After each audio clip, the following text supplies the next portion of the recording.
Fala galera, quem fala é o Lucas Almeida aqui da Nexto. Bem-vindos mais uma vez ao What's Next, o nosso podcast em que a gente traz vários executivos aqui do setor de saúde para bater um papo sobre como é que está o mercado hoje, olhar para o futuro. E hoje a nossa convidada do dia é a Juliana Caligiuri. Falei certo? Falou certo. Muito bom. Bom, Ju, primeiro, muito obrigado por ter vindo. É um prazer ter você com a gente aqui. O nosso objetivo nesse podcast é, primeiramente, trazer conteúdos que estão hoje permeando a cabeça dos executivos no dia a dia. Quem está na linha de frente tomando as principais decisões no ecossistema de saúde no país. E você é uma representante ímpar, com vivência em muitos momentos na área da saúde. Então, para a gente vai ser um prazer ouvir de você sobre alguns tópicos que a gente selecionou aqui para conversar. Mas antes, até para que se eventualmente alguém que esteja escutando a gente aqui não conheça ainda 100% sobre você, ou não tenha ouvido falar sobre sua trajetória, gasta uns minutinhos se apresentando, conta um pouquinho da sua trajetória, como você chegou aqui, como que você foi parar na saúde, e daí a gente começa o papo, pode ser? Pode ser, beleza. Super prazer estar aqui com vocês. Eu hoje sou vice-presidente na Sul América, né, que é uma das maiores seguradoras de saúde e odonto, a gente sempre fala, né, dos sorrisos também do nosso país. Mas eu tive uma carreira bastante diversa, acho que isso é bacana, né, porque eu pude vivenciar outros setores e trazer um olhar diferente para a saúde, né. Então, eu passei por banco bastante tempo. Legal. Fui do Banco Real, trabalhei no Santander. Eu fiz um MBA fora do Brasil, trabalhei na McKinsey, que é uma grande consultoria de estratégia, em 2 momentos, né, então mais no começo da minha carreira e depois como sócia de grandes transformações na McKinsey. Passei pelo setor varejista, trabalhei num grande grupo de shopping centers. E a saúde foi muito curioso, porque a saúde apareceu na minha vida como algo que eu nunca tinha imaginado. Né? Eu nunca tinha pensado muito em saúde, não tinha muita conexão, apesar de ter um pai médico e uma mãe psicóloga, mas nunca me interessei, sempre gostei de ser executiva, grandes empresas e tal. E, de repente, no momento que eu quis repensar minha carreira, eu comecei a pesquisar sobre setores e áreas que eu queria trabalhar. E fui bater um papo com uma pessoa que tinha sido minha cliente na época da McKinsey, a gente se conectou e tal, e ela era, e é ainda, né, a CEO da BP, da Beneficência Portuguesa. Uhum. E ela me convidou depois dessa conversa, falou, pô, você não quer trabalhar com a gente? Eu falei, nossa, Denise, eu nem gosto de sangue, né? Como é que eu vou trabalhar no mercado de saúde, né? E aí foi muito legal, porque eu tive uma oportunidade de estudar esse mercado, de entender a dinâmica, de entender a complexidade. Foi lá em 2015, então foi no momento que estava tendo uma mudança de marco regulatório em que as empresas poderiam investir capital privado em um hospital que antes não era tão liberado. Então, estava uma revolução no mercado e eu achei super interessante, super desafiador. Né? A saúde acho que é um dos setores mais desafiadores que a gente tem, porque ela é tão essencial e tão necessária, mas ao mesmo tempo super complexa, com uma cadeia de valor muito complexa. Então, me deu uma curiosidade e aí ainda veio um aspecto de propósito, né? Eu falei, poxa, a saúde, a gente está salvando vida, a gente está viabilizando mais qualidade de vida, né? Trazendo uma medicina para que as pessoas tenham mais acesso. Uhum. Então, super encaixou no momento de vida que eu estava, com 30 e poucos anos, né? Antes dos 40, de querer algo além de gerar lucro para o acionista, né? Além de gerar impacto numa empresa, eu consegui ter um impacto mais amplo. E aí eu entrei na BP, fiquei lá por 5 anos, me apaixonei, perdi o medo do sangue, entrei em centro cirúrgico, assisti cirurgia neurológica, cardiológica, em criança, em adulto. Fui oncologista algumas vezes por um dia para ver como é que era a vivência do médico oncologista. Eu me encantei pelo mundo médico, pela saúde. E aí, aqui estou eu, depois de quase 7 anos nesse mercado, mas agora do outro lado do balcão, como dizem, né? Olhando sobre a ótica de como as seguradoras têm um papel fundamental em gerar acesso para esses serviços hospitalares, médicos, etc., que são tão necessários. Então, foi uma história bacana, porque eu fui escolhida, mas fiz uma escolha de entrar no mercado de saúde, né? E uma escolha muito consciente, com razões muito bacanas e que me inspiram, e eu tenho uma paixão muito grande por esse setor. Apesar de ser duro pra caramba. Pois assim, a gente estava com um dos convidados aqui e falou assim, o setor de saúde, ele normalmente é pra gente inconformada, né? Que acorda todo dia, como é que assim, cara, como é que eu vou mudar esse troço? Porque Exato. tem problemas em todos os lugares. Exato. E aí a gente vai dos mais complexos aos menos complexos, mas assim, é um setor extremamente demandado. e que está vivendo várias crises, né, nos últimos anos. Então, assim, a gente está recorrentemente recaindo em crises em que a gente tem que adaptar modelo, a gente tem que rediscutir. Transformar. Tem que transformar. Então, você precisa ser um inconformado por natureza. E conta um pouquinho como é que as experiências prévias que você teve nos outros setores, você teve varejo, teve setor financeiro e tal, consultoria, que você pega projetos de vários segmentos, né, vários setores da indústria, como é que isso te ajudou a trazer uma perspectiva diferente para o mercado de saúde? Né? A gente vê hoje que tem muitas empresas, principalmente as que estão aí abrindo capital, trazendo executivos de outros setores para justamente ajudar nessa transformação. Né? Eu acho que com uma premissa de que se você ficar contratando sempre com aquele viés de tipo, vou trazer gente do setor, você tem mais dificuldade de promover as mudanças. Como é que foi isso para você? O que ajudou e o que eventualmente pode ter atrapalhado? Então, eu acho que tem duas coisas importantes, né? Como eu passei por múltiplos setores, né, eu tenho uma habilidade desenvolvida de muito rápido entender onde estão os pain points, onde estão os maiores problemas, né? O que a gente tem que priorizar, como a gente olhar para o problema sobre óticas distintas. Então, eu vou pegar um exemplo, né? Quando eu cheguei lá em hospital, o hospital via a oportunidade de crescer receitas de duas formas. Era negociando com a operadora um reajuste, né? Então, era preço com a operadora. Mexer em tabela. Né? E olhava a rotatividade do leito, né? Quase como um avião, né? Você saiu com o avião vazio, aquela cadeira não gerou nenhum resultado. O leito era a mesma coisa. E aí eu olhei e falei, poxa, mas tem tão mais coisa que a gente pode olhar nessa cadeia para gerar valor. Então, por exemplo, ok a rotatividade do leito, mas eu tenho que trazer mais médicos, né? Eu ficar só tentando que os mesmos médicos gerem mais valor, não necessariamente eu vou conseguir. Então, a gente vai buscar mais médicos. Eu falei, eu posso construir mais complexidade, então mudar o mix de oferta. Eu posso segmentar e mudar a minha forma de atender os clientes. Eu posso combinar com a operadora novos modelos que ela me remunere de forma diferente. Então, tinha uma amplitude tão grande de possibilidades que você poderia achar para gerar valor, que o olhar, talvez como você trouxe, né, de quem está muito tempo no setor, e eu vou fazer um parênteses, eu super gosto de ter os dois, tá? Eu acho que trazer só executivo que não conhece não funciona, né? Porque a pessoa, eu falava para o meu time, eu viro uma kamikaze, eu me jogo sem saber para onde eu estou me jogando, né? Então, ter quem conhece é fundamental, porque é um setor complexo, uma operação dura, né? E que precisa de conhecimento, precisa de segurança. Mas trazer alguém que questiona o status quo faz toda a diferença. Então, esse mix, essa mistura, eu acho fundamental. E acho que isso me habilitou, porque eu vim e questionava, por que a gente olha só reajuste com a operadora? Por que eu não discuto com a operadora N outros aspectos como mix, modelo, forma, tal? Por que eu olho para o médico como quase um inimigo do outro lado do ringue, em vez de falar, poxa, esse cara tem que estar do meu lado, o médico tem que gostar de mim, tem que trabalhar comigo, tem que vir para essa organização e se inspirar por ela, tem que fazer projeto. O médico é super mobilizado por projeto, por crescimento, etc. Então, acho que essa conjunção de poder muito rápido entender os problemas e desafiar o pensamento, acho que me ajudaram muito na minha jornada de aprendizado e crescimento na saúde. Mas os outros setores, eu brinco que a estrutura, a lógica do negócio é muito semelhante. Eu vou pegar shopping center. Shopping center, eu tenho um grande gestor de um ativo, de um espaço físico. Eu tenho um lojista, que eu farei o paralelo aí com os médicos, que quando eu falava isso, eles ficavam putos comigo, mas assim, mas eu tenho um lojista que eventualmente é o cara que está gerando valor agregado, ele é que é a diferenciação do meu negócio, eu tenho que cuidar desse cara. E eu tenho um consumidor final que tem que olhar para a minha marca, olhar para esses meus diferenciais e pensar que eu sou a melhor opção para ele.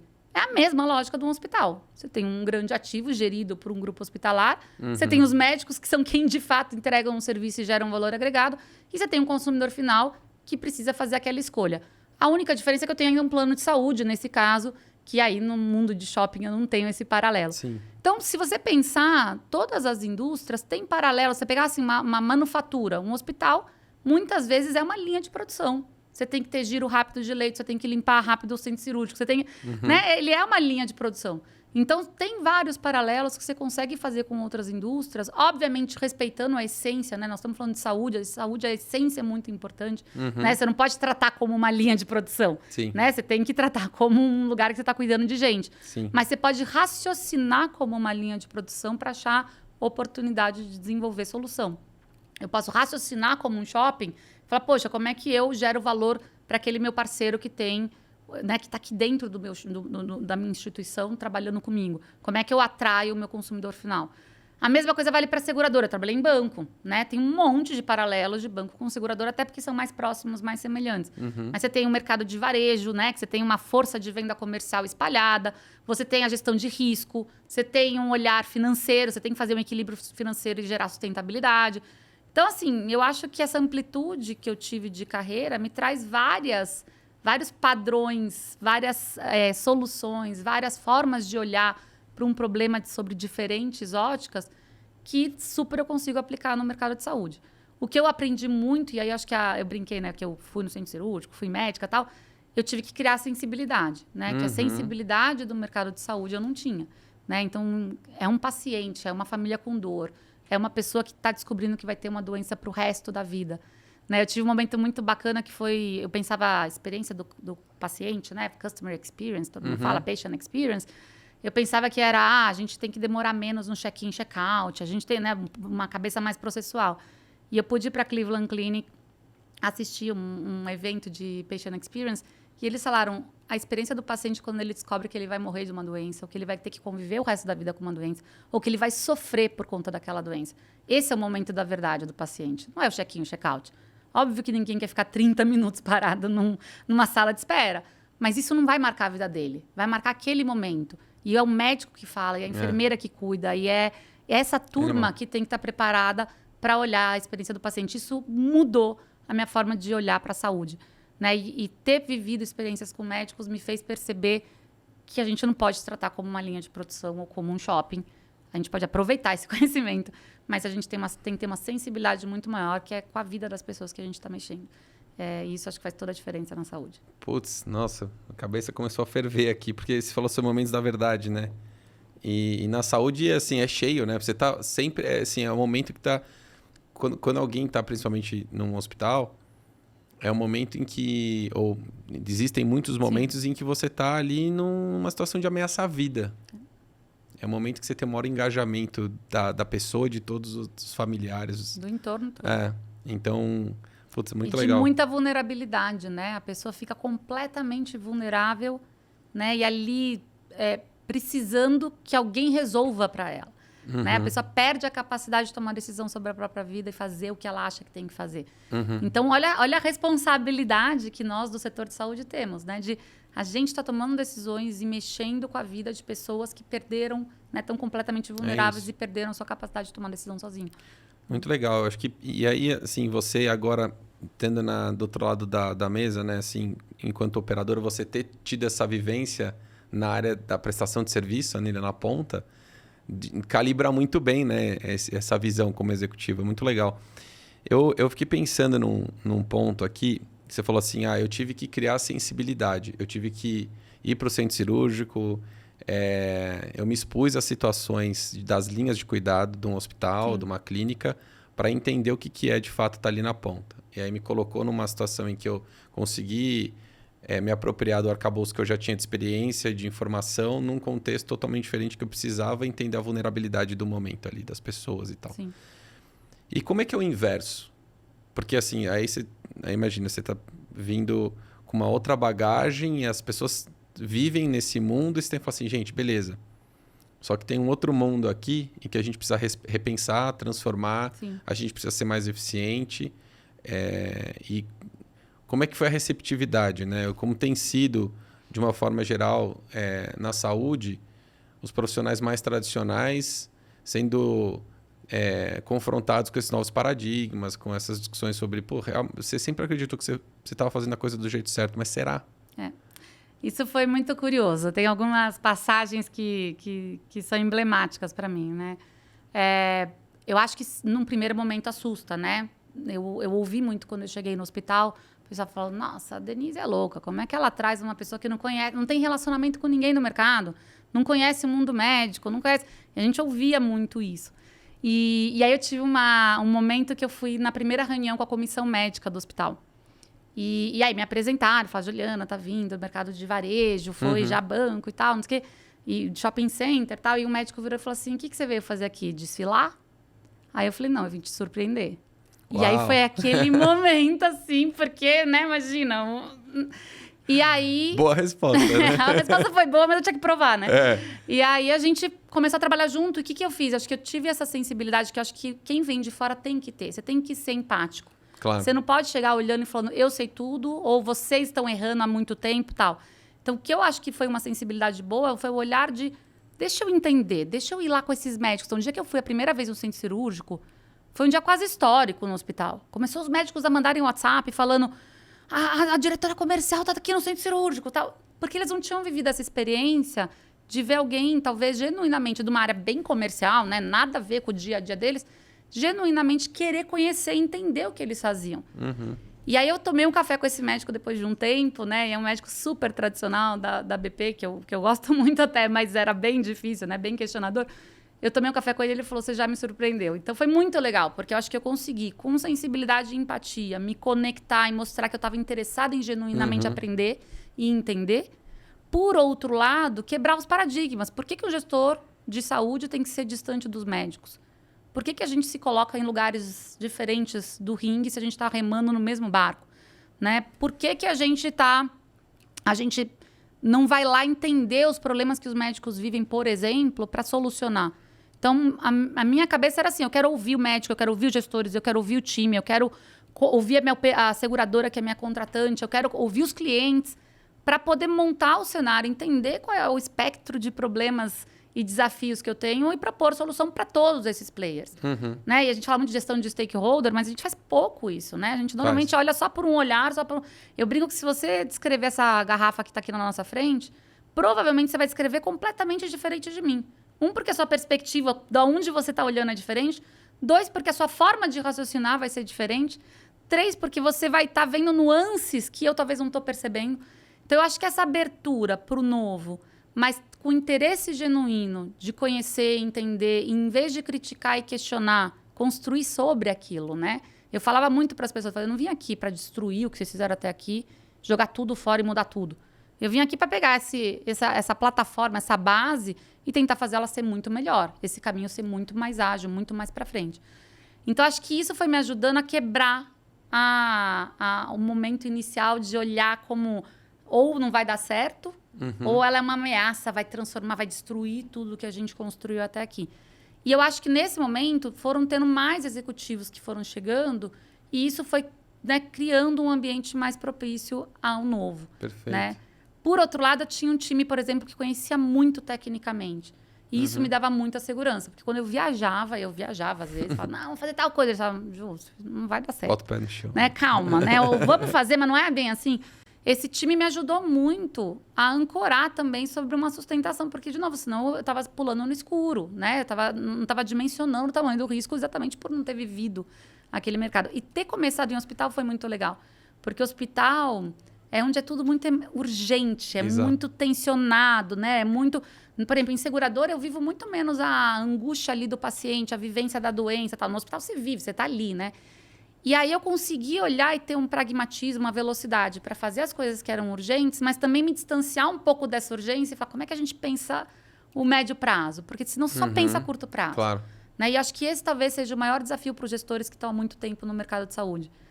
A visão é muito de curto prazo, né? Porque precisa, não é porque eles não têm capacidade de olhar o longo prazo. Mas aí ter alguém que vem de fora ajuda, às vezes, a se distanciar. Tá bom, a gente está com essa emergência aqui, está com um problema no equipamento, uma UTI que não funciona, um médico que não veio, sei lá, né? Um plantão que não tá bem azeitado e tal. Mas a gente também tem que construir o que será o nosso próximo passo. Né? Como é que a gente cresce, como desenvolve, como atrai mais pacientes, mais médicos, como a gente se posiciona no mercado e tal. Então, foi essa mistura que foi muito legal, porque tinha gente que estava lá focada no curto prazo, girando aquele negócio, mas eu consegui provocar um médio e longo prazo e construir uma estratégia para a organização junto com o time executivo, com muita parceria, né? E acho que eu acredito muito nisso. Eu não gosto, eu falo assim, competição é da porta para fora. Eu vou competir com o mercado. Né? Eu não vou competir com o meu par, eu não vou competir com o médico, eu não vou... Né? Então, eu lembro uma vez que também me questionaram, assim, poxa, mas quem está tomando decisão é você ou os médicos? Eles estão achando que são eles. Eu falei, deixa eles acharem, eu estou tomando junto. Né? As coisas que eu achar que são muito relevantes, que eu discordar, eu vou debater com eles. Mas por que eu não vou trazer eles para fazer parte da decisão junto? Eu não compito por espaço com esses caras, né? Eles são meus parceiros. Então, acho que essa mudança também de mindset, né? Assim, o mercado é o meu competidor. A empresa é a minha parceira para fazer dar certo, para gerar impacto. Então, foi muito bacana porque a gente quebrou o paradigma do novo versus o status quo e tal, numa maneira de compor, construir e fazer parceria e não destruir, mudar tudo por mudar, né? Transformar por transformar. Acho que também ter um propósito qual a finalidade da transformação é super importante, né? Eu peguei uma frase, eu anotei aqui alguns trechos do que você citou nela. Você falou sobre a gente está remando no mesmo barco, competição é porta para fora e colaboração acho que está meio dentro desse contexto todo.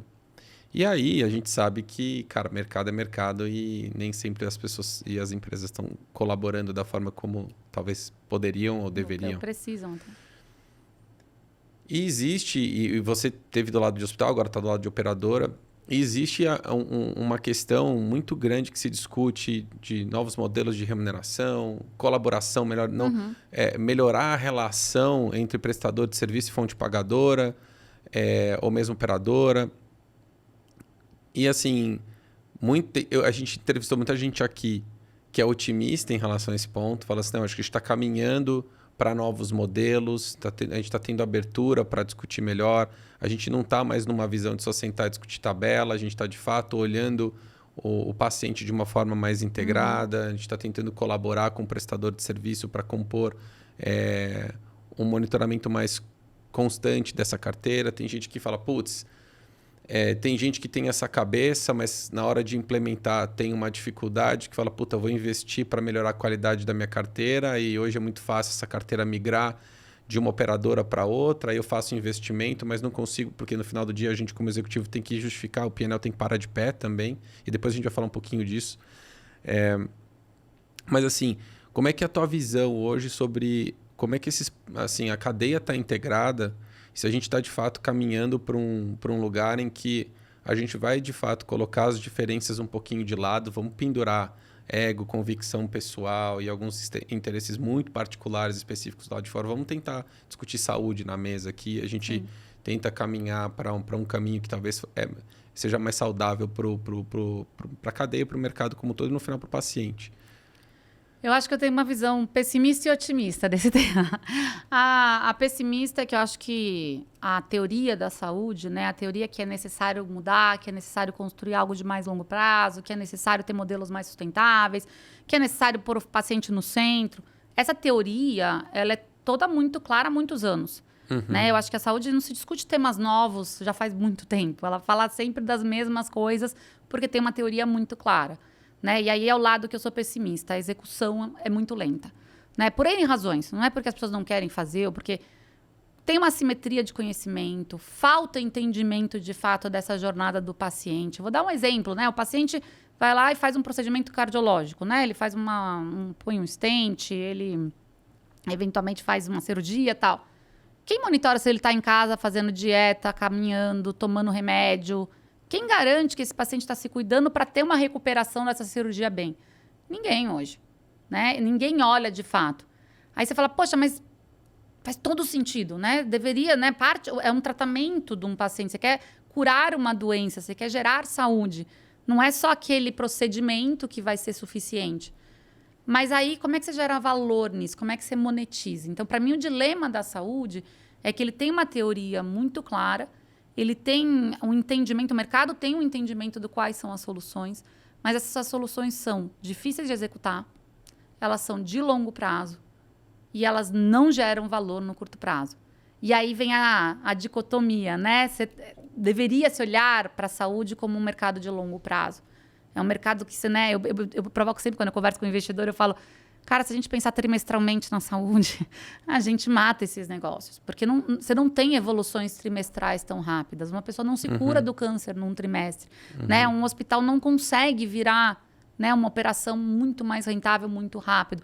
Uma operadora, por exemplo, eu peguei um desafio na Sul América e falei, poxa, como é que eu, depois de uma crise da pandemia, eu faço com que o meu resultado melhore?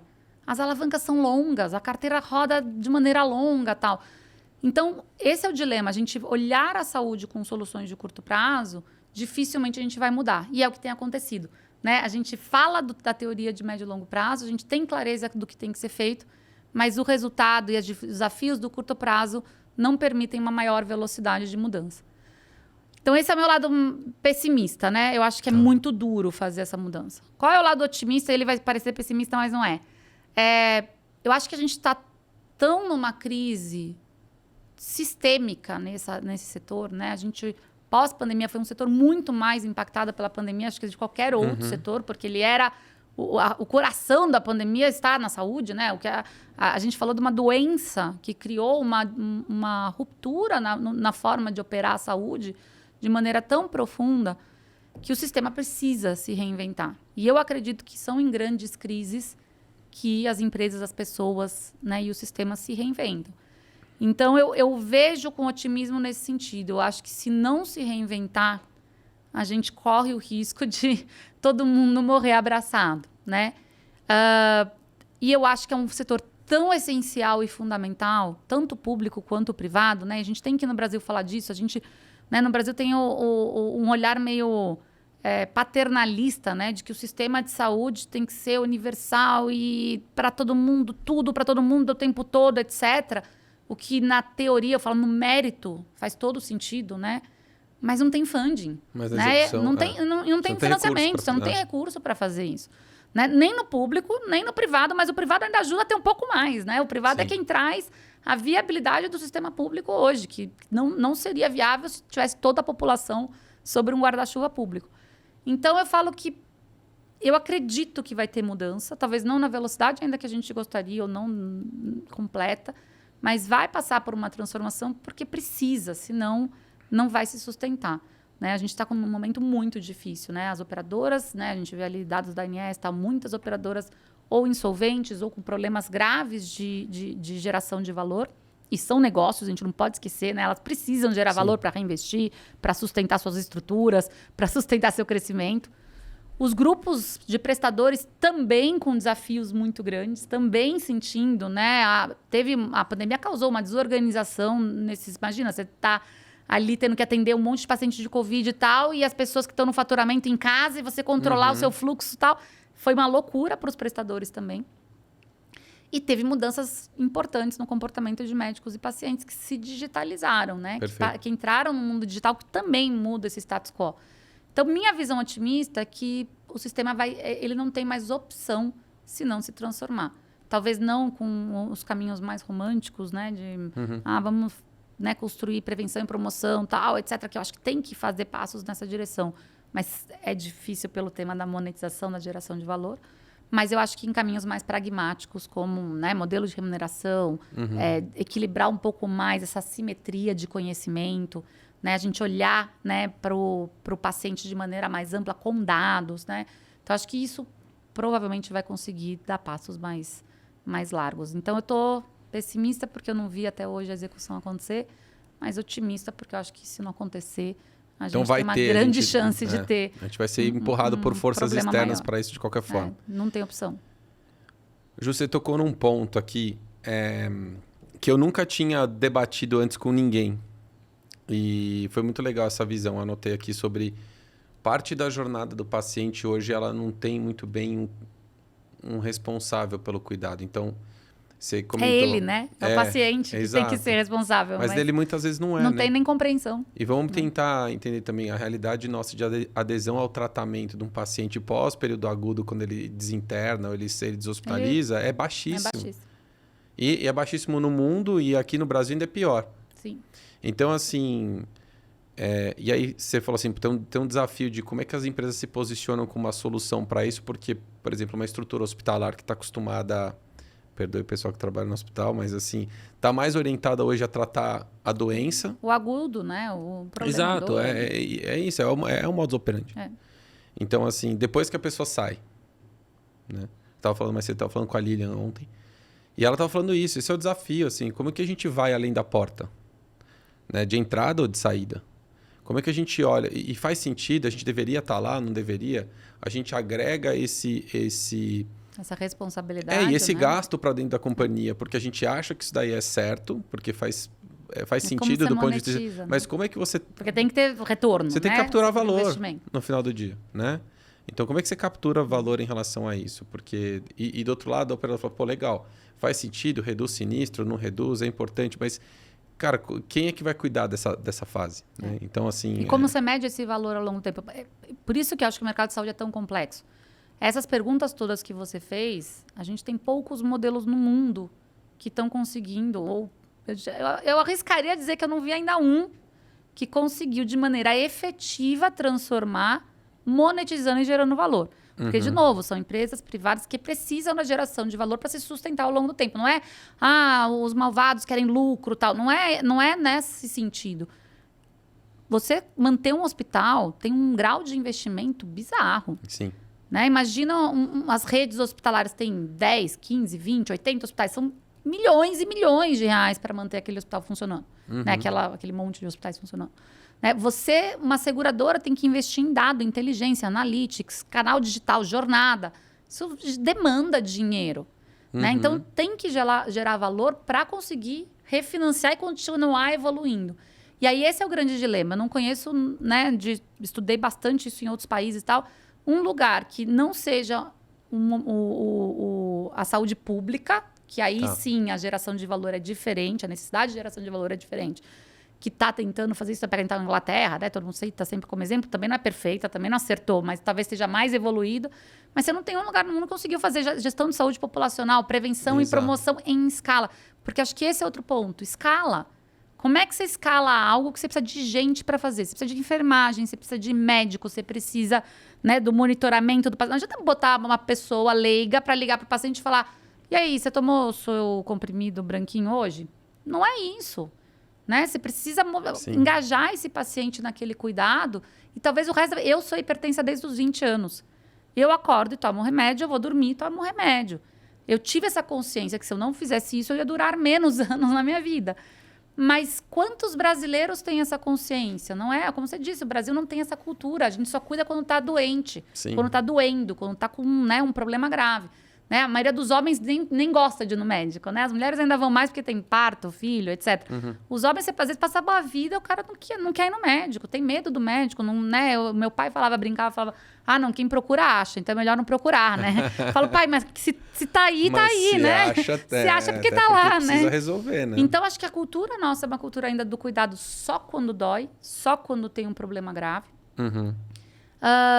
E essa mudança de pensamento, essa mudança de comportamento demanda gente. E aí você tem muita dificuldade de escalar. E aí que eu acho que, para mim, é o grande papel que talvez as health techs e os grupos mais inovadores e empreendedores poderiam ter na saúde. Ainda não tem. Porque a gente tem poucos modelos de health tech que são escaláveis. Né? E eu acho que esse é um grande desafio. Por isso que a saúde é muito complexa. Você pega em banco, quantos bancos já você tem que nasceram no mundo já digital, fintech, e hoje são bancos grandes e super, né, competitivos. Quantas health techs? A gente quase não tem. E não é aqui, né? De novo, no mundo. Então, é um mercado que tem esse dilema, né? Você precisa de gente. Escala é um desafio na saúde. Escalar é difícil. Escala depende de uma variável que é velocidade também. Velocidade, né? tecnologia e dados enormes, né? Então, investimento em dado, né? A abundância de dado que a gente tem na saúde é gigantesca. Mas você estruturar esse dado e gerar conhecimento é difícil. As pessoas não sabem fazer as perguntas ainda. Não sabem, às vezes, nem fazer as perguntas. E você não tem referência. Porque podia falar, poxa, vamos estudar um país, sei lá, África do Sul. Lá, os caras acharam uma solução, vamos estudar, copiar e fazer. Você não tem essa referência. Qual o país que tem um modelo? Os Estados Unidos não é referência. Tem um monte de problema na saúde. Né? Tem coisas melhores, tem coisas que a gente pode, né, tentar... Mas não é uma referência. Falei, a Inglaterra é uma referência, mas é público. A gente não tem o investimento público que a Inglaterra tem per capita. Exato. E também não é uma referência perfeita. O Canadá, todo mundo escuta, né? É um super problema, né? A agilidade do atendimento. Então, assim, tem poucos países no mundo que conseguiram dar passos mais rápidos. Os poucos que conseguiram não têm as condições iguais em outros lugares, né? Não tem as mesmas condições. E a gente tem poucas empresas que conseguiram romper a barreira do tradicional, da incumbência e criar uma inovação de fato escalável. Né? Acho que tem muita inovação acontecendo nesse mercado. Eu gosto de um monte de casos de negócio que são bacanas e que você se inspira e fala, putz, esse é o caminho e tal. Mas você vê que a barreira da escala ela é muito dura e muito forte na frente desses caras. Então, é um tem que ter mercado visão difícil, de longo prazo, né? Tem que ter visão de longo prazo. E mesmo na saúde, você vê as maiores referências de health techs que a gente tem no país não são empresas gigantescas hoje. As maiores são, tipo, tem 150, 180 milhões de reais de receita ano. Não viraram um big player. Não, e muito difícil virar. E, de novo, eu não tô indo contra. Super gostaria de ver casos. Claro. Até porque poderiam ajudar as empresas tradicionais. Eu não vejo uma empresa disruptiva ser uma concorrente no sentido de me tirar do mercado. Eu acho que ela puxa o mercado para uma inovação. Claro. O Nubank não tirou o Itaú do mercado, mas puxou o Itaú para ser mais digital, né? Cada vez mais inovador. Então, eu acho que é muito saudável ter empresas que puxam, que rompem, que estimulam. Mas quando elas não ganham escala, o cara grande olha e fala, putz, não vou copiar. Não é esse o caminho. Não é esse o caminho. Então, acho que a gente tem esse desafio real, né? De como pensar um modelo que consiga, de fato, engajar o paciente, consiga usar dados de maneira massiva, mas consiga atender a necessidade.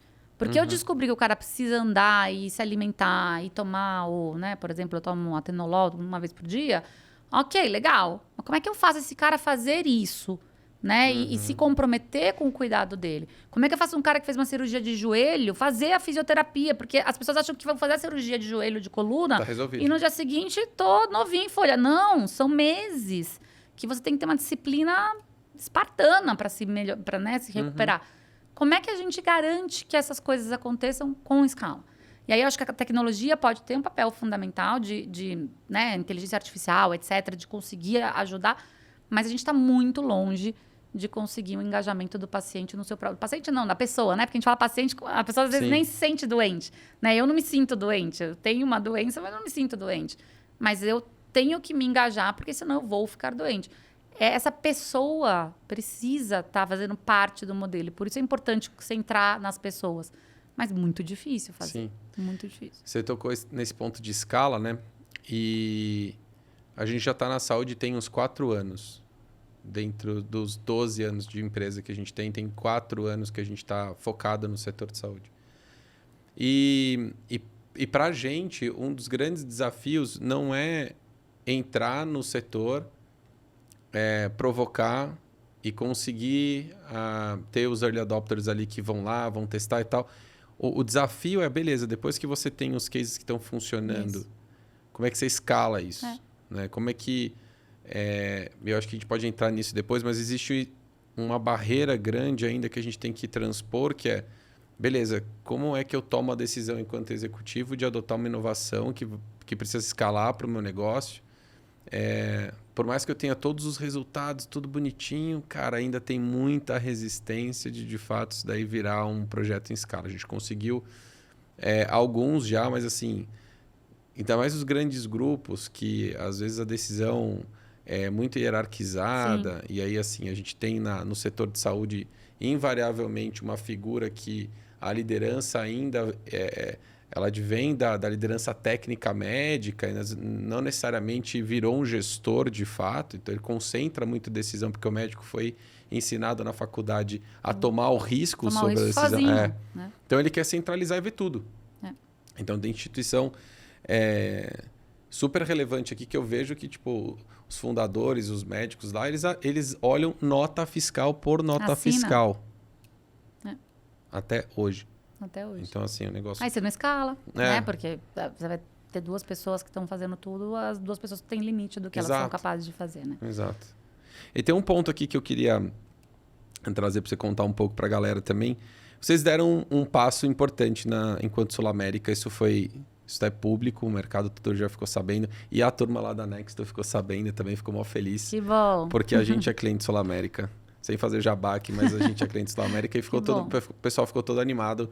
A parceria que vocês fizeram com o Gympass, que é um pouco na linha desse modelo de tentar coisas diferentes, tentando promover saúde de fato para a carteira. Óbvio que tem uma visão de negócio nisso, mas no limite tem uma visão para o paciente, para geração de valor para o cliente. Eu acho que tem uma questão para as empresas também, que são as fontes pagadoras desses planos e tudo.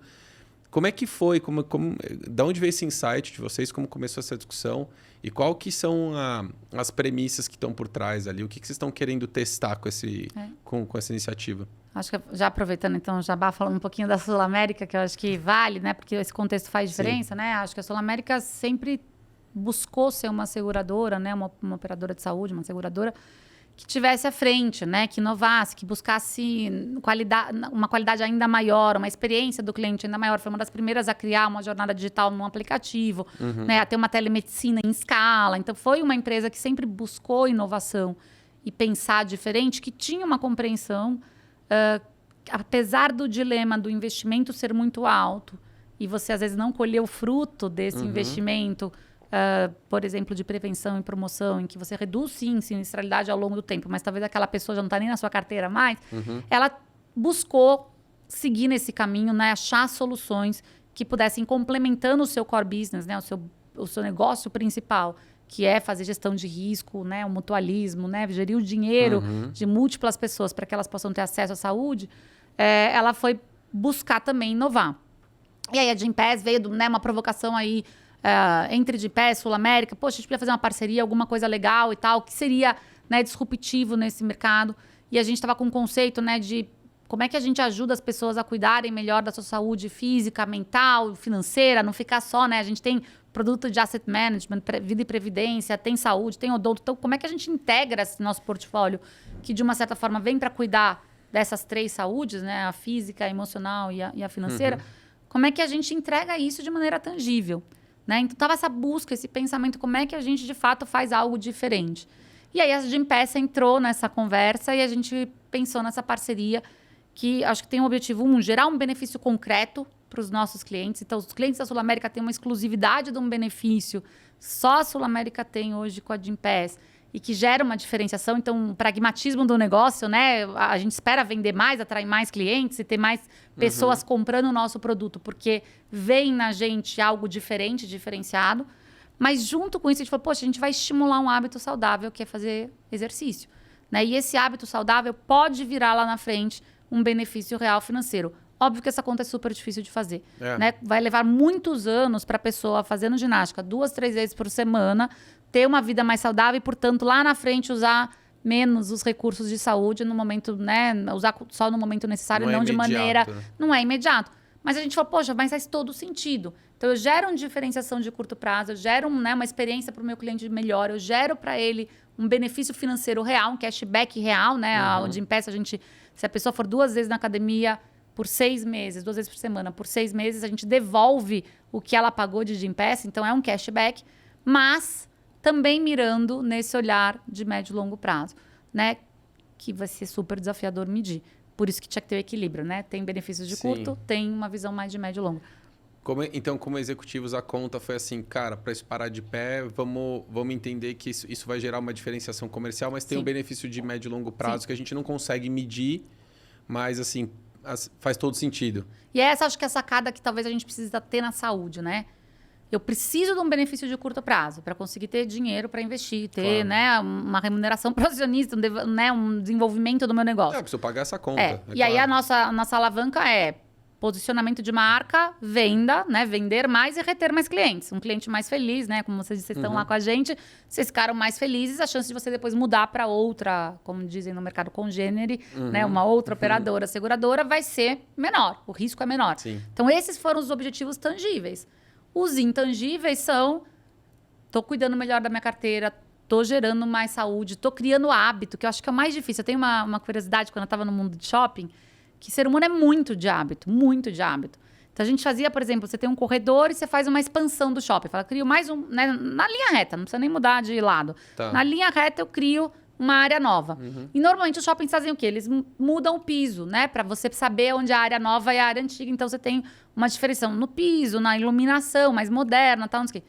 Fizemos uma pesquisa, a pessoa andava em linha reta, chegava no fim do piso que ela estava acostumada, ela voltava, não ia reto.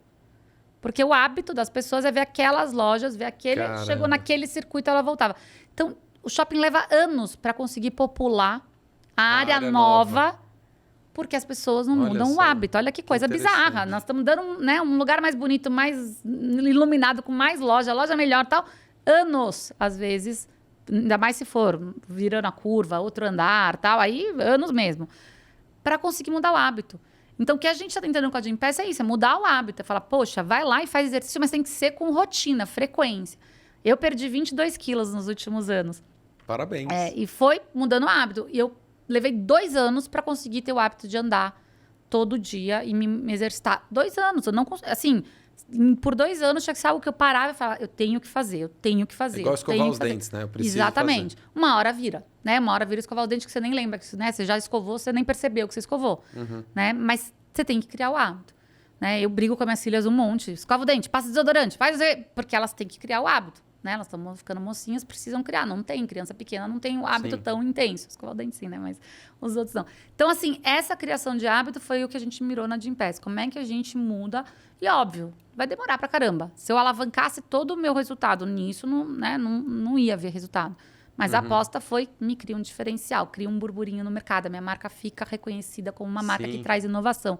Eu crio vínculo, né? O cliente quer ficar porque gosta que a Sul América lança coisas diferentes. Então, acho que essa foi o pragmatismo. Talvez esse é um bom exemplo de como a gente poderia criar novas coisas na saúde sem perder o senso de urgência de curto prazo, mas também influenciando o médio e longo prazo. Muito legal.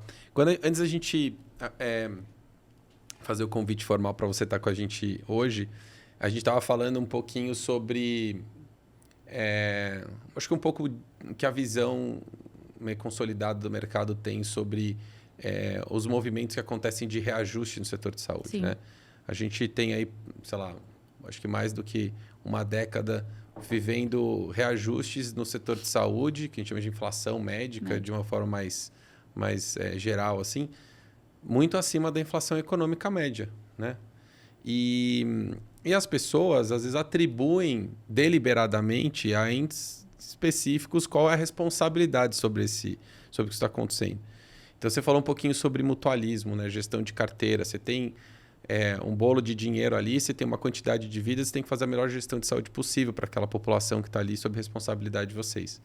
Fala um pouquinho sobre isso e dentro da tua fala, encaixa um pouco sobre um assunto que é como é que as operadoras, ou pelo menos como é que vocês, enquanto Sul América, estão se estruturando e pensando em adaptar ou conseguir fazer a gestão desses novos modelos de cuidado, as novas linhas, as novas tecnologias que estão ficando muito mais caras.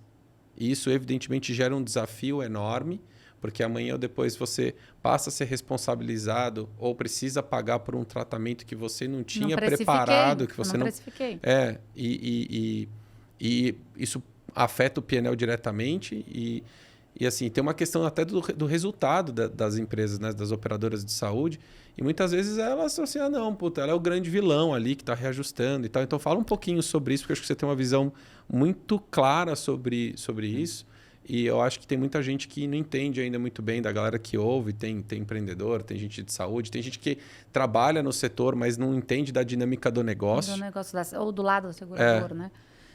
Vamos quebrar em 3 partes. Primeiro, assim, acho que a gente tem uma cultura no Brasil de bandido e mocinho, né? Alguém tem que ser o ruim e alguém tem que ser o bonzinho, né? Então, acho que essa cultura faz com que a gente procure quem é o vilão, né? Quem é o responsável pelos índices. Então, se você pega as operadoras, elas acham, não, os médicos são os responsáveis porque não tem um compromisso, tem a caneta, não tem um compromisso com a sustentabilidade do setor. O médico fala, não, o hospital é responsável porque espreme o médico, é uma gestão de lucro e tararau. O mercado, olha, não, as seguradoras é que são responsáveis porque só querem lucro, são financeiras, não estão preocupadas com a saúde. Cara, não é tão simples, né? Se tivesse bandido e mocinho, claro, no mundo, né? Estados Unidos e Rússia ali, Rocky Balboa contra o russo, sei lá, que nem lembro o nome. Vocês nem sabem quem é o Rocky Balboa, mas então... Enfim. Cara, o mundo não é feito de bandido e mocinho. Sim. Esse problema é tão complexo que todos nós somos responsáveis. Nós, como pessoas físicas, que muitas vezes usamos o sistema de saúde sem consciência, e eu vou falar do mutualismo, que eu acho que é importante clarear isso. Nós médicos, né? Eu não sou médica, mas me coloco do lado dos médicos que estão ali focados no seu paciente, tem que estar e tem que estar buscando tecnologia para salvar vidas e tal, mas tem que ter consciência do seu impacto no sistema, tem que ter consciência que ele sim é um gestor, é um líder, uma voz que pode influenciar e pode melhorar ou piorar esse sistema. Os hospitais, as operadoras que sim, às vezes, ficaram muito ali no seu curto prazo e não conseguiram viabilizar um crescimento para os médicos ou um melhor equilíbrio econômico no sistema, não melhoraram a simetria de informação, somos todos nós responsáveis, né? E aí a gente, como a gente fica buscando o bandido e o mocinho, a gente não se traz... Tem uma palavra que eu gosto muito, né? Que em inglês eu gosto até mais do que em português, que é o accountability, né? Você não se responsabiliza por aquilo. Todos nós temos que nos responsabilizar. Eu dou sempre um exemplo que acho que explica um pouco do mutualismo. O mutualismo, ele deveria ser um conceito que você vai lá e coloca um dinheiro num fundo de várias pessoas, né? E que se tudo correr bem, você não vai usar nunca aquele dinheiro. Você não está pondo lá para você usar. Você está pondo lá para quem precisar usar. Ele é quase comunitário, é quase social, né? Esse é o conceito do mutualismo. A gente investe para quem precisar usar. A gente em saúde não pensa assim.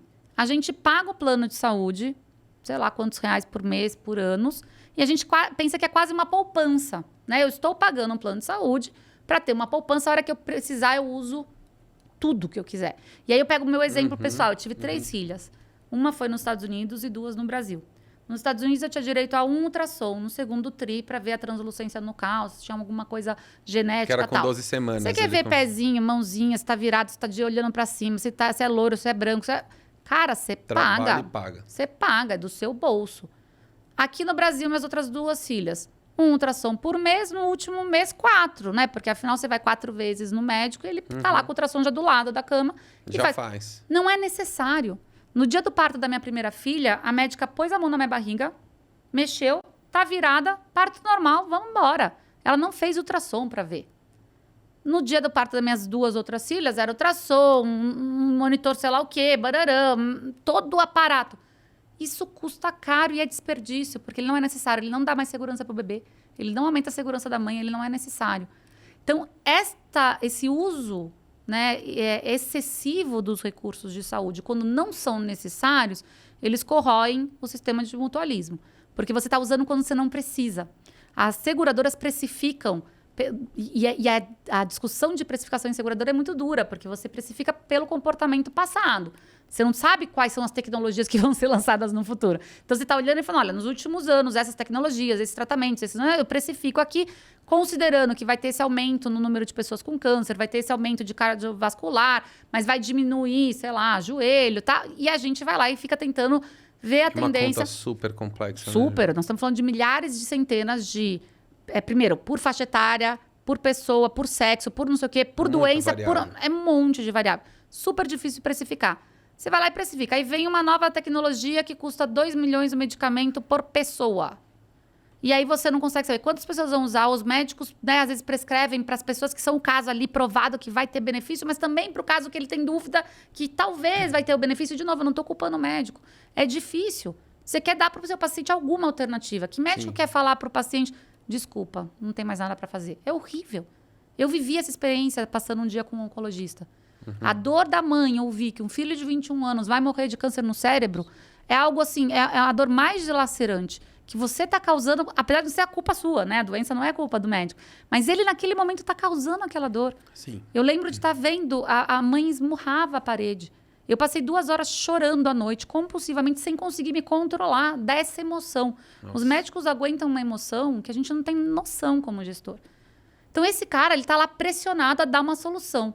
Só que uma solução de 2 milhões de reais não pode ser dada dessa forma. Ela tem que ser precisa. Ela tem que ser medicina de precisão. É para essa pessoa, porque para essa vai dar certo. E ela é difícil de estar nesse preço, nesse mutualismo que a gente está discutindo. Então, eu vejo assim, as seguradoras não são bandidos, os hospitais não são bandidos, os médicos não são, os pacientes não são, as pessoas não são. Nós somos todos corresponsáveis por um sistema que precisa se reinventar, que precisa ter mais responsabilidade no uso, que nós precisamos usar os recursos quando somente forem necessários, são recursos escassos, o financiamento é escasso, e que o sistema como um todo tem que se ajudar, né, tirando as camadas de desperdício e ineficiência, para que esse sistema possa pagar as novas tecnologias para quem realmente precisa. Não estamos nesse lugar, né, nem na saúde pública, nem na privada. E por não estarmos nesse lugar, a discussão é sempre dura, porque você fala, poxa, eu vou negar um medicamento de 2 milhões de reais para uma criança que tem uma doença rara, que deveria ter acesso? Mérito, óbvio que eu não deveria negar, óbvio que eu deveria dar. Mas não tem funding. Eu não tenho capacidade de pagar. Ou as empresas não estão mais com capacidade de pagar. Por exemplo, esquecemos de falar dos empregadores, que são quem pagam os planos de saúde. Não tem mais capacidade de pagar. Então, esse é o dilema que a gente vive. Tudo na saúde tem mérito. Tudo. Mas não tem funding. Né? Então, como que a gente gera funding? Reduzindo o desperdício. Né? Usando para quem precisa. Tendo consciência de uso. Regulando melhor todos os elos da cadeia. Né? Regulando no sentido não é de auditoria, né? Mas deixando regras claras, modus operandi claro, para quando, que protocolo, em que condições aquilo é aplicado. E aí eu trago os fornecedores para a mesa, né? Assim, grandes farmacêuticas, grandes fornecedores de tecnologia, tem que estar na mesa pensando também. Porque senão vai acabar o dinheiro e aí todo mundo vai perder. Hoje pode ter elos dessa cadeia ganhando dinheiro, né? Talvez tenha alguns elos ganhando dinheiro, mas vai todo mundo perder se esse sistema não se renovar e não for sustentável. Então, eu acho que a gente precisa ampliar a discussão e com o termo de accountability. Qual é a minha parte de responsabilidade? Como é que eu influencio para esse mercado ser diferente, né? Ô, Ju, você tocou num ponto. Accountability é um termo que é até difícil de traduzir, né? Mas eu acho que no limite aqui, para a gente dar discussão, né? Vamos tentar quebrar em 2 blocos aqui. E aí queria ver um pouco da tua visão sobre isso. Quando a gente está falando em SUS... o modelo no qual o SUS foi criado, ele privilegiou muito a atenção primária, né? Assim, a medicina familiar, os postos de saúde e tal, onde você desafoga... A massa, né? Exato. Onde você pega uma parte dos problemas e você trata que são de baixa complexidade, você consegue tratar num ambiente muito menos complexo, mais barato, com uma estrutura menor. Quando a gente vai para o setor privado, já é uma lógica meio diferente. Assim, então, e aí eu acho que naturalmente, e aí eu de fato não sou especialista nisso, mas queria ouvir tua opinião, as pessoas que estão pagando lá o plano, ou que elas têm acesso ao plano porque estão numa empresa e a fonte pagadora e tal, elas estão entendendo que aquilo ali é, como você falou, tipo, eu estou fazendo uma poupança, ou mesmo, eu estou pagando, eu tenho esse direito, eu vou usar o quanto eu quiser. Quanto eu quiser. E eu já vi cada absurdo, assim, de pessoas irem naqueles centros de tratamento integral, não sei o quê, tem nutricionista, tem endócrino, não sei o quê. R$10.000 de exame. Não, já vi de sangue. 25. Eu já vi 25 que a pessoa entra de manhã, ela sai à noite, ela faz 1 bilhão de exames ali. 95% sem menor cabimento. Infla uma estrutura ali de remuneração para a clínica. E, cara, vamos lá. Bairros bons de São Paulo, com tipo uma puta de uma estrutura. Isso vai totalmente contra o modelo no qual, né, a saúde privada e as operadoras foram construídas para poder prover saúde para a população ali nessa lógica de mutualismo. Fica muito difícil fazer a gestão disso. Como é que você prevê o quanto que esse movimento cresce, o quanto que isso impacta na carteira? Mas a sensação que eu tenho é que as pessoas que têm mesmo tipo, acesso à saúde suplementar, elas não têm, talvez... O comportamento a gente sabe que invariavelmente não tem, porque isso está piorando ao longo dos anos, não está melhorando. Não. Mas talvez elas não tenham conhecimento, Ju.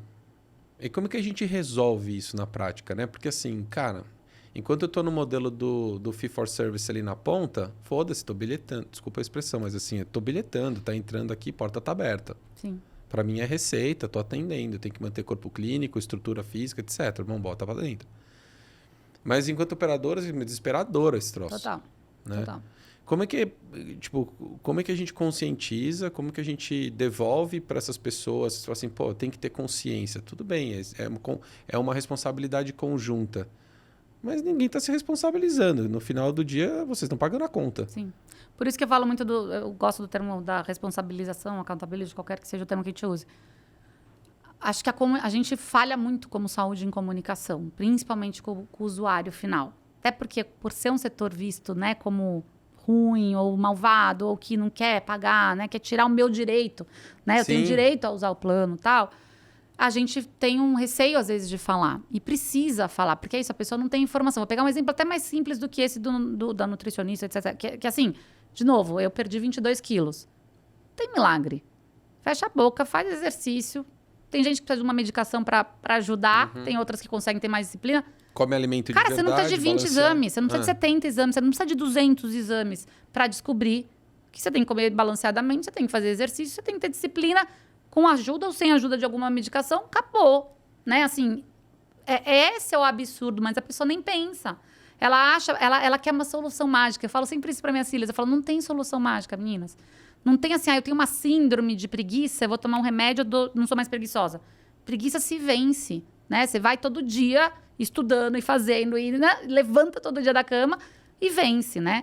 Então, as pessoas, elas querem soluções mágicas. Elas acham que vão fazer 150 exames, vai descobrir uma síndrome metabólica de sei lá do que, sei lá das quantas, e que não passe de mágica, ela vai ficar magra. Não ela vai manipular uma meia E se ela dúzia de ficar coisa. magra no passe de mágica, ela vai engordar de novo e não vai sustentar, porque ela não mudou a cabeça, o hábito de novo. Então, acho que esse é um ponto que as pessoas não têm... Elas buscam soluções mágicas, né? O que a gente mais escuta de pacientes de câncer, ele quer tomar uma medicação, acabou, né? Extirpou o câncer. Hoje, infelizmente, né, vi agora cedo a notícia que a Glória Maria faleceu, né, de um tumor de pulmão. E aí a reportagem fala, não, ela estava tratando um câncer de pulmão, tomou um remédio tal, né, um imunoterápico, se curou, mas aí voltou numa metástase no cérebro. Não se curou, né? O remédio deve ter mitigado o tamanho do tumor, deve ter minimizado os impactos, mas não se curou, né? Porque se curou, não volta a metástase no cérebro.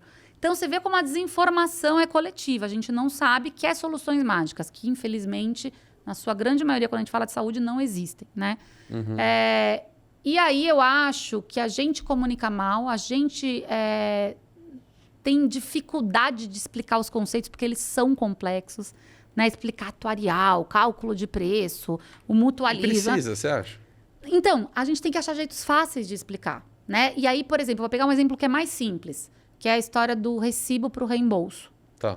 Né? Você chega num médico, você faz uma consulta, você tem direito a um reembolso, faz parte do seu produto, do seu plano, mas a secretária do médico vira com a maior naturalidade e pergunta, você quer um recibo ou 2 recibos?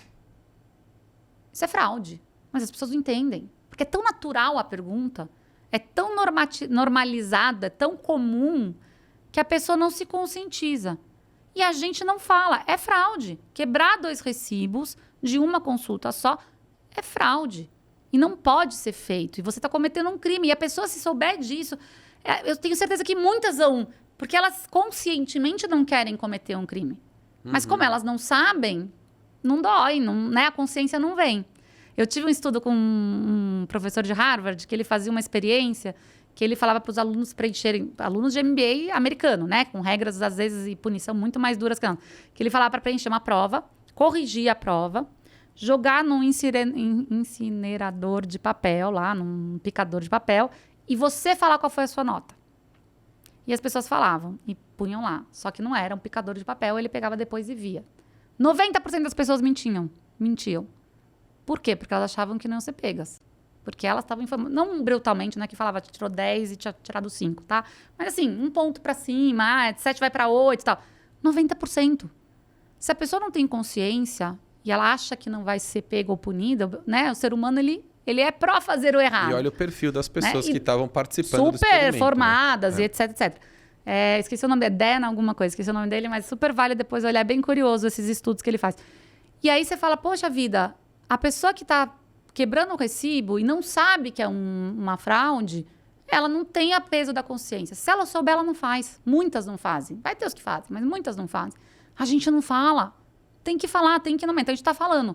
Né? A gente está começando a falar mais, está começando a se expor, está começando a tentar explicar. É duro, é difícil, gera, às vezes, uma aversão à empresa, porque tem o bandido e mocinho de novo na história, mas precisa se comunicar mais. Precisa dar transparência. Que, para ter uma comunicação... Porque eu acho que isso é uma dor de todas as operadoras. Todas. Assim, e eu acho que talvez... eu tentando me colocar do teu lado, assim, putz, eu vou começar uma iniciativa aqui de puxar esse tema e melhorar a comunicação nesse sentido, que pode ser alguma coisa que vá contra a minha companhia, talvez eu não tenha tanto apetite se a gente fizesse isso em conjunto. E aí acho que um outro desafio do setor de saúde, né? Eu brinquei, né, logo no começo da nossa fala, que a minha competição, né, com quem eu brigo tá na rua, não tá na empresa, tal. Também na rua a gente tem que brigar menos, né? Assim, nesse ponto que você está trazendo. Tem pontos de colaboração, né? Tem pontos de colaboração. Cada um tem a sua estratégia, né? Cada um tem seu produto, cada um tem seu preço. E isso tem que ter todas as barreiras. Mas comunicar e explicar a nossa indústria é um bem comum e um benefício para o coletivo, para as pessoas, para o mercado. Então, a gente tem discutido, né, às vezes, isso. Tem associações, instituições que fazem, né, esse trabalho, né, de representação, né, de uma parte do setor. Você tem a ANAP dos hospitais, você tem a FenaSaúde para as seguradoras, a Abrange para as operadoras na medicina de grupo e tal. Então, esses grupos têm discutido mais isso. A gente tem que comunicar, tem que explicar, tem que deixar mais claro o que é o nosso setor, quais são as regras, como é que as pessoas entendem isso, onde estão os limites do que pode e do que não pode, porque as pessoas não sabem. E aí, na ignorância de não saber, elas cometem coisas que elas nem sabem, nem pensam que é um delito. Eu tive uma amiga que outro dia falou para mim, ela falou, nossa, Ju, eu fui num nutrólogo, levei meus 2 filhos, uma menina de 16, um menino de 19, e ela falou, poxa, eu paguei, nesse caso foi até barato perto dos outros, né? Paguei R$5.000 de exame para cada um. Ela falou, eu fiquei inconformada, né? Porque, óbvio, né? Eu trabalho nesse setor, eu falo com ela do assunto. Ela falou, eu fiquei inconformada, que eu recebi reembolso da minha seguradora, que não era a Sul América, mas poderia ter sido. Ela falou de 100%, porque é exame. E aí ela falou assim... E ela falou, eu achei um absurdo o médico. 2 jovens, adolescentes. Por que precisa de tanto exame? Eu falei, então, esse é o ponto. Por quê? A gente não explica. Que não é necessário, que não é... A gente está querendo tirar da pessoa o direito de fazer os exames que ela precisa. Né? Se você é hipertenso, você tem que fazer o seu check-up anual cardiológico, com os exames cardiológicos. Esse está tudo bem. Mas o exame do nutrólogo numa criança de 16 anos saudável, em excesso, não faz sentido. Né? Então, zero pertinência ali. É zero pertinência. Né? Então, é esse o ponto. O que tem pertinência? E aí, regular a pertinência é super difícil. Poxa. Né? Então, é a comunicação, é a orientação, é ter... Né? A gente tem usuários, por exemplo, a gente tem beneficiários que ligam e denunciam. Né? Eu já tive vários casos de denúncia que ele fala, poxa, só fiz uma consulta com o médico e eu estou vendo que cobrou no meu reembolso o procedimentos que eu não fiz. Eles denunciando. Então, a gente tem que ter essas vozes que trazem, fala, tem abuso, tem não sei o quê. E, de novo, não é botar contra os médicos. A maioria dos médicos são excepcionais. São super comprometidos com as suas profissões. São, né, caras super dedicados que estudam. Eu falo que eu admiro tanto o médico porque ele estuda a vida inteira, faz pesquisa, dá aula, atende. Cara, os caras são ótimos. Mas sempre tem, em qualquer profissão, um pedaço que não é. E é esse pedaço que não é que a gente tem que minimizar. Para que sobre recurso para os bons, para que sobre recurso para quem precisa e quem faz a boa medicina, e faz o bom hospital, e faz a bom... Né? Então, acho que é essa consciência que a gente vai ter que construir, mas é difícil pra caramba. Sem dúvida, sem dúvida. Poxa, eu estava olhando aqui e, assim, naturalmente a gente foi conversando e passando por vários dos temas. O último ponto que eu queria, antes da gente caminhar para essa sessão final, Ju, é ouvir a tua opinião. A gente tem visto aí vários modelos novos de health techs que estão trazendo planos de saúde, tentando se posicionar, pelo menos, Sim. de forma diferente das operadoras mais tradicionais de mercado. E aí, eu conheço alguns desses empreendedores, alguns estão bem, outros nem tanto. Assim, tipo, é um modelo bem desafiador. Eles têm que, para atingir break-even, é muito difícil. Eles têm que ter uma carteira importante para conseguir fazer isso rodar. Normalmente, eles entram mais agressivos, porque eles precisam capturar carteira, etc. O que essa galera está enxergando? Qual que é, assim, a tua visão em relação a esses players que estão surgindo aí, tentando... usar, assim, muito na linha de, tipo, eu estou usando mais dados para poder tentar fazer uma gestão de carteira mais eficiente com menos custo. Eu estou também nichando e tentando olhar um público que eu tenho um índice de sinistralidade mais baixo. O que eles estão olhando e como é que é a visão de vocês como negócio em relação a isso? Vocês vão eventualmente se posicionar para se defender nessas áreas? Ou existe estratégia de vocês pensarem em M&A com essas empresas no futuro? Como que vocês estão vendo esses movimentos? Acho que todos os caminhos são possíveis, né? Eu acho que, de novo, eu gostaria de ver mais disruptores no mercado de saúde, não no sentido... Não é romper o mercado para destruir o incumbente ou piorar... É para trazer novos pensamentos para que o mercado se beneficie. Perfeito. Né? E que crie e dê acesso para novos pacientes e para novas pessoas. A questão é que na saúde, de novo, a gente já falou um pouco disso, é super difícil.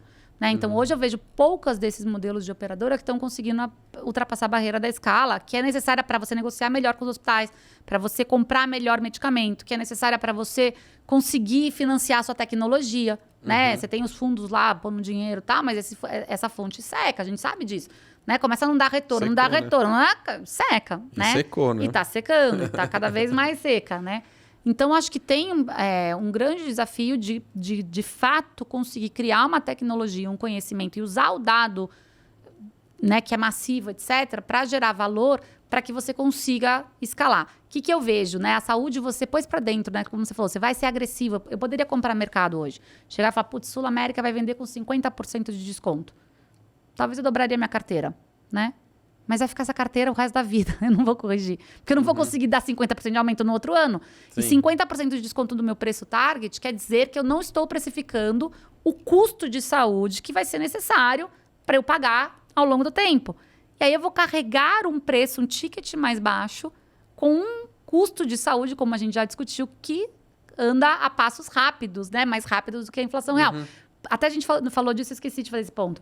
O custo de saúde é mais alto porque ele incorpora a inflação real, né? A saúde usa combustível, a saúde usa mão de obra, a saúde usa transporte, tem uma série desses custos reais do dia a dia de inflação, alimentação, né? Todos os custos inflacionários do IPCA, GPM, o que a gente quiser usar, estão lá na saúde. Além disso, você tem mais tecnologia mais cara, você tem mais uso, né? Você tem mais uso, mais frequência, porque as pessoas pós-pandemia ficaram mais preocupadas com a sua saúde. Começaram a usar mais o Pode serviço. ser que a gente vai ver essa curva baixar lá na frente? Pode ser, mas por hora as pessoas estão mais preocupadas, porque quem tinha uma comorbidade, que é uma doença crônica adicional, ficou pior no Covid. Então a pessoa fala, putz, alerta, tenho que cuidar da minha saúde. Então, essa inflação real da saúde é maior porque ela acopla à inflação básica outros componentes. Vários outros componentes, claro. Né? E faz ficar mais alto. E aí não tem milagre. Se ficou mais alto, eu tenho que cobrar no reajuste. Eu tenho que ter o preço certo, senão eu não vou conseguir pagar. Né? Hoje as operadoras, de novo, a gente tem por volta... Assim, o mercado de seguradoras e operadoras tal perdeu 2,5 bilhões de reais no último trimestre. Perdeu, negativo. Resultado negativo. Né? As grandes operadoras que têm mais escala e, portanto, têm poder de negociação melhor e têm mais margem, estão com 90%, 95%, 100% de sinistralidade. Isso quer dizer que do que eu recebo, de cada R$1 que eu recebo de prêmio, que é o que se paga pelo seguro, eu estou tendo 90, 95 centavos sendo pagos para os prestadores de saúde que fizeram serviços né, para cuidar dos pacientes, etc. E aí você tem toda a estrutura da empresa para bancar. Porque eu tenho que ter uma área financeira, uma área jurídica, eu tenho que investir em tecnologia, eu tenho que ter um comercial. Tudo isso não está na conta. Então, está todo mundo perdendo dinheiro. Se está todo mundo perdendo dinheiro, vai quebrar, não tem, né? Como é que você sustenta? Vai buscar eficiência, todo mundo está fazendo esforço de eficiência e tal, mas tem limite da eficiência. E aí, se quebrar, vai todo mundo para o SUS, que não vai conseguir. A gente viu na pandemia, todo mundo falou, viva o SUS, foi muito melhor do que a gente imaginaria que poderia ter sido, mas longe de ser o ideal, vi de Manaus. Sim. Né? Não tinha respirador. Né? Então, vamos lá, o SUS tem um papel super fundamental, vacina, etc. Para a população que não tem como acionar um plano de saúde, é uma opção razoável perto de outros mercados, de outros lugares do mundo, mas longe de ser boa, longe de ser, né, assim, conseguir suprir e atender, né? As pessoas ficam em fila, as pessoas ficam meses para fazer um exame, elas não conseguem atendimento. Então, assim, a gente tem vários dilemas, e nenhum demérito para o SUS. É que o recurso é escasso, você tem que gerir um recurso que é escasso. Então, meu ponto é, você vender, né? Voltando só para você, fui lá longe, vou estar aqui para a Celtex. Meu ponto é, você vender para ganhar mercado a um preço baixo, diferente de qualquer outro produto. Que você fala assim, eu vendi uma caneca. Por metade do meu, né? Por metade, o preço está menos que o meu custo. Tá bom, você vai perder nessa leva de canecas, mas depois você pode botar uma margem melhor e Na saúde você não faz isso. Na saúde, você vendeu por 50%, você nunca mais corrige. Essa carteira você vai carregar com problema o resto da vida. Né? E aí, se ela for volumosa, você não consegue recompor. Né? Ou eu vou cobrar muito mais caro e eu vou começar a perder mercado, porque eu tenho que cobrar muito mais caro dos novos clientes para suprir a carteira que está ruim. Então, na saúde, eu falo que você não pode ter esse pensamento agressivo de curto... vou ganhar mercado, milhões de clientes, vamos lá, não sei o quê. Né? Tipo, como a gente viu o cartão de crédito fazer, a gente viu varejista, né? Esses grandes marketplaces e tal. Porque aqui você destrói valor por anos. Sim. E não tem como sustentar. E eu acho que esse é o dilema, né? As operadoras novas que estão buscando, elas primeiro estão, uma grande maioria, elas sim ancoram em tecnologia, mas muitas têm que ancorar no atendimento, porque o atendimento, de novo, é humano. Né? Então, elas falam, eu tenho os melhores médicos, a minha telemedicina tem os melhores médicos. Você atende 1.000 clientes. Atende 1 milhão. Cadê os melhores médicos? Não tem. Não tem tantos médicos assim. A gente tem carência de médico. Você não consegue manter aquela qualidade assistencial, porque você não tem gente capacitada e técnica para fazer. Né? Ou eu tenho um modelo que eu tenho as enfermeiras que vão na casa das pessoas. Faz isso para 1 milhão de casas. Não dá. Não dá. Você não vai conseguir ter 1 milhão de... Então, acho que esse é o dilema, né? Tem que ser ancorado em tecnologia, né? Tem que ter parceria com o mundo real, físico, tradicional, sei lá qual é o nome que a gente queira chamar, né? Que é fundamental nessa história, né? Mas esse é o dilema. E não dá para ser agressivo. Não dá para copiar o modelo de outros setores. Eu quero chegar em 5 anos em 10 milhões de clientes. Você vai se estourar se você fizer isso com preço errado e um modelo de gestão de risco errado. Exceto que você descubra na tecnologia, na gestão de dados, uma forma de reduzir muito o sinistro. E mude o comportamento das pessoas. Né? Então, esse para mim é o dilema. Nessa linha, até o M&A deixa de ser um caminho muito interessante para vocês. Porque no final do dia, se você pega uma carteira que ela está muito mal gerida, ela foi mal precificada, não faz sentido, você não consegue atribuir valor para isso, porque você está destruindo valor. Eu acho que o M&A vai ser uma alternativa se de fato a gente tiver empresas que consigam achar essa solução de ou reduzir frequência, uso, engajar diferente o beneficiário, a pessoa, para que tenha um uso mais consciente, consiga ter um sinistro, né, que a gente chama um custo de saúde mais baixo, ou que o cara consiga, com dados, etc., criar um modelo tão eficiente que ele, de fato, consiga ter diferenciação. Mas de também conhecimento. tem limite, né, Ju? Tem limite. Tem uma hora que não dá. Então, esse é o grande dilema. Você não vê tanto M&A hoje acontecendo, por exemplo, no mundo de seguradoras e operadoras. Porque é isso. Você vai lá olhar a carteira e fala assim, putz, super legal, quero entrar nessa região. Outro dia eu avaliei uma região. Falei, putz, quero entrar nessa região. Uma região que eu não sou muito boa. Vamos olhar a carteira desse cara. Não vai rolar. Né? Eu não vou conseguir monetizar. O meu custo operacional é mais caro do que o cara tem hoje. Talvez ele consiga se sustentar, porque é uma empresa familiar, menor, faz uma gestão. Regional, não tem... ali, tá. Na hora que eu enfiar o meu custo, né, de marca, de comercial, de estrutura, de posicionamento, de inovação, de... Ticket não sustenta. Ticket não dá. E aí você tem que ter um outro ponto que é, o mercado de saúde passou muitos anos sem ganhar vidas, né? A gente tinha uma diminuição do número de pessoas usando saúde privada. Mas né? tá melhorando, né? Agora, pós-pandêmico, pela consciência e tal, melhorou. O desemprego tá melhorando. Mas a gente ainda não chegou nos níveis que a gente tinha em 2014. Então, a gente está em recuperação. Tá. Quando você tem um mercado que tem esse efeito, né? Você não tem crescimento, você não tem novos clientes que se adicionam. Você está trocando clientes de lugar, ele vira um mercado muito competitivo. Porque é um mercado que, para eu crescer, eu tenho que tirar de alguém. Eu não tenho opção.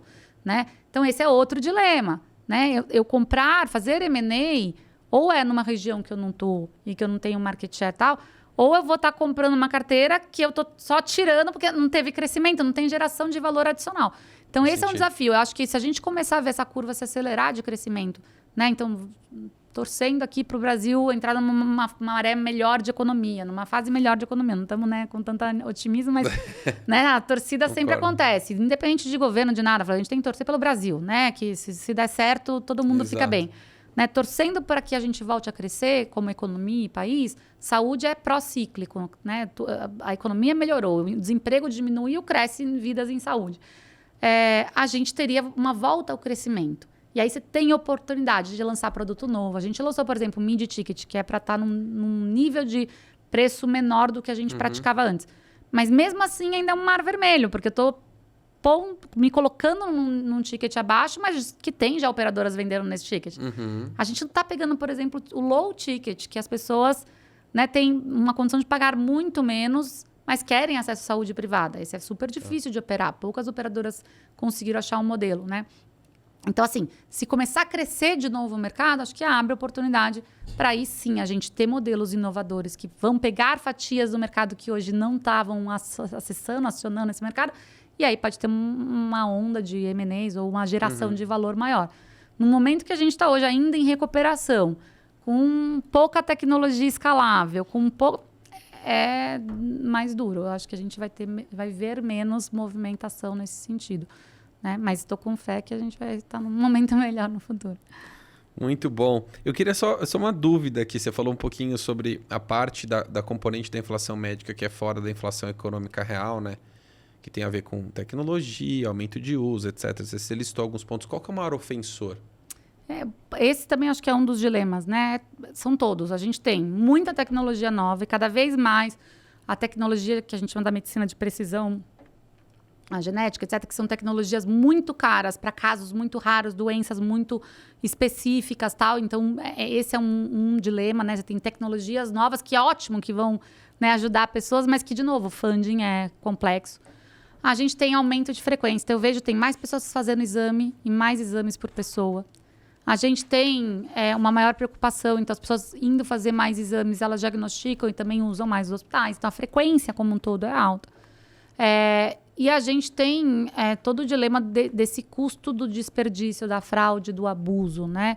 Que são componentes distintos, né? Uma coisa é crime, outra coisa é só eu desperdiçar, mas que dói do mesmo jeito, né? E o abuso, né? Usar de maneira indiscriminada os recursos, Sim. né? Então, assim, eu acho que a gente tem muitas camadas ainda que geram uma distorção, um desequilíbrio nesse setor. E, de novo, a simetria de informação, né? O médico não tem informação da operadora, que não tem a do hospital, que não tem... né? Então, cada um está olhando... Lembra que eu falei da garrafa? Cada um está olhando por uma vertente e olhando só a sua perspectiva, né? Tem que olhar a perspectiva completa. E aí, acho que esse é o dilema da colaboração, da comunicação, da gente engajar todos os players, se corresponsabilizar pela solução e não achar bandidos e mocinhos, vilões e princesas, porque não existem. Total. Né? Nossa, que excelente o papo. Eu tô adorando. Ju, como a gente está caminhando aqui para o finalzinho, eu queria te deixar uma última pergunta que a gente tem feito para todo mundo. Eu fiz uma pergunta parecida no comecinho, mas ela estava mais específica dentro de um assunto. Agora uma pergunta mais geral, assim. O que tem te animado em relação ao setor como um todo? E o que tem te desanimado para os próximos anos? O que você está vendo com otimismo e o que você está vendo com pessimismo? Aí não aplicado ao cenário específico do que a gente falou. Mas o que tem te animado, o que tem te desanimado? Então, eu amo o desafio e amo o problema complexo, né? Então, isso me anima muito, né? Ficar pensando como é que eu soluciono esse mercado, o que eu posso contribuir, como é que a gente transforma, onde, né? Que tipo de parcerias eu posso criar para compor. A gente falou pouco, por exemplo, do meu mundo mais comercial, né? A gente tem todo o dilema de corretores, né? Que é um mercado, são milhares de pessoas que trabalham nesse mercado, que é a geração de emprego, que é fundamental como distribuidor e canal de distribuição, e que também tem sido desafiado a se inovar e mudar. Então, pensar nessa amplitude toda do mercado, pensar em como solucionar, como, né, mudar, criar escala para uma medicina mais inteligente, mais capaz, mais precisa, mais, né, colaborativa e tal. Tudo isso me anima pra caramba, né? Eu acho que eu vejo poucos mercados que trazem tanto desafio intelectual e tantas perguntas que a gente pode buscar a resposta e pode conseguir achar. E, de novo, né? Eu não quero abraçar o mundo. Não acho que eu vou ser a revolucionária do mercado de saúde. Longe, né? Isso ia ser muito arrogante da minha parte. Mas se eu conseguir pegar um pedaço disso e mudar, poxa, o impacto é enorme. De novo, é o que eu falava, na BP, eu falava, poxa, se eu conseguir gerar que mais pessoas consigam ter acesso a médicos muito bons, mesmo que seja por transferência de conhecimento. Quer dizer, um médico muito bom treina outros médicos que vão conseguir atender mais gente. Assim, você cria uma transferência. Poxa, olha quantas vidas a gente vai impactar, né? Então, acho que esse, para mim, é o que mais me motiva, né? Eu conseguir, talvez, pegar partes dessa cadeia e conseguir transformar, né? O pedaço que me couber, que eu consegui fazer, e achar soluções para problemas muito complexos que até hoje não foram resolvidos. Então, isso super me anima. Né? E também me anima, como eu já disse, o tema de... É uma crise tão aguda que a gente está vivendo que eu acredito que vai ter uma ruptura, vai ter uma transformação, vai ter uma mudança de lógica para ajudar esse mercado que é tão essencial e a gente não tem direito de dar errado. Né? Um mercado que você não pode dar errado. Né? A gente está vendo o drama aí dos varejistas, né? Com toda a crise da Americana, sem querer entrar nesse assunto, mas você fala assim, poxa, tipo, é um mercado também super essencial, mas diferente da saúde. Né? Então, talvez vão ter empresas impactadas, vão ter vidas e pessoas, empregos e tal, mas não é sistemicamente tão, né, assim, conectado com o dia a dia ali, né? A pessoa vive, né? Ela consegue comprar no supermercado, ela consegue ter opção ali, né? Tem N plataformas, N... No caso da saúde não tem, né? A gente é muito, muito essencial, então a gente não tem direito de errar. Então isso é o que me anima. Eu acho que a gente vai ter mudanças importantes porque são fundamentais, são essenciais. O que me desanima é, de novo, né? Acho que a gente fala demais, faz de menos. A gente tem que ter mais gente praticando, fazendo, se arriscando. Eu falo que na saúde, às vezes, eu sinto que ninguém quer pagar o preço da mudança. Mudar tem dor, gente, né? Eu falo pro meu time todo dia, eu falo, tem como você mudar de casa e não passar pelo encaixotar e desencaixotar a caixa? Não tem. Isso é um puta saco, né? Quem já mudou de casa sabe que encaixotar e desencaixotar... É chato. Não tem como ser legal, né? É um puta negócio chato. Mas você precisa fazer. Né? E na saúde acho que é isso, a gente tem que passar pelo vale da mudança, que vai trazer talvez coisas desconfortáveis, que vai mexer com a lógica do nosso negócio, que vai fazer a gente ter que sair da zona de conforto, né? Tudo isso pode ser muito legal se a gente embarcar, aprender e olhar, né? Eu estou passando por uma fusão agora, que é um momento também super difícil, mas o que eu estou aprendendo, o que está sendo incrível, né? Fazer parte dessa transformação. Então, assim, acho que se a gente olhar esse lado positivo, pode ficar bem menos dolorido. Mas o que me desanima é que eu acho que todo mundo tem muito medo, muito receio de dar esse primeiro passo, né? E gera uma paralisia. E essa paralisia gera um alongamento da crise, né? Então, a gente precisa dar os primeiros passos, correr risco, né? Risco mitigado, monitorado, né? Não é um risco kamikaze, mas talvez passar pela dor do põe na caixa, tira da caixa, né? E muda para uma nova casa e tem uma nova vida. Então, acho que resumindo a nossa conversa, assim, eu tenho muito mais otimismo e ânimo do que desânimo, mas me preocupa se a gente não fizer passos mais rápidos, talvez a gente não tenha mais tempo. E eu acho que a gente não tem direito de errar aqui, né? A gente precisa, né, dar um jeito nesse nosso mercado que é tão importante e fundamental, né? Muito bom. Ju, mais uma vez, muitíssimo obrigado por estar aqui com a gente, ter cedido o seu tempo, contribuído tanto com a tua visão. Anotei um monte de coisa aqui. Que bom! Meu papel está todo rabiscado. Eu tenho certeza que vai ser um conteúdo muito rico para toda a galera que vai escutar isso. A gente quebra em pedacinhos também e deixa isso disponível para um monte de lugares. Os famosos cortes. Tem adoro vários... podcast, assisto vários. Então, eu acho que tem vários insights que você trouxe aqui que são muito importantes, que eu acho que a gente vai fazer super questão de compartilhar com as redes aí e a galera. Esse conteúdo acaba chegando no ouvido de um monte de gente que não está nessa bolha inserido, que a gente vive, né, de no São Paulo, tipo, num ecossistema super privilegiado, onde tipo, tá o dinheiro, onde estão os melhores profissionais. Então, tem muita gente que acaba acessando esse conteúdo em lugares em que eles não têm, de fato, acesso a esse tipo de diálogo, assim, a essa preocupação, a esses desafios que a gente está vivendo aqui. Isso acaba abrindo a cabeça de um monte de gente. Que bom. Então, obrigado por compartilhar, obrigado mais uma vez por estar aqui. E a gente se vê numa próxima. Um prazer, adorei estar aqui com vocês, foi super divertido. Espero ter ajudado aí a clarear um pouco os desafios, os dilemas, mas também motivar pessoas bacanas que venham trabalhar na saúde, que engajem nessas discussões. Precisa de mais gente boa na saúde. Precisa de mais gente pensando diferente, quebrando paradigma, se arriscando. Então, se eu puder ter contribuído aí para que mais pessoas se inspirem para esse mercado, já fico super feliz. Ótimo, Valeu obrigado. muito. Gente, essa foi Juliana Caligiuri. Obrigado.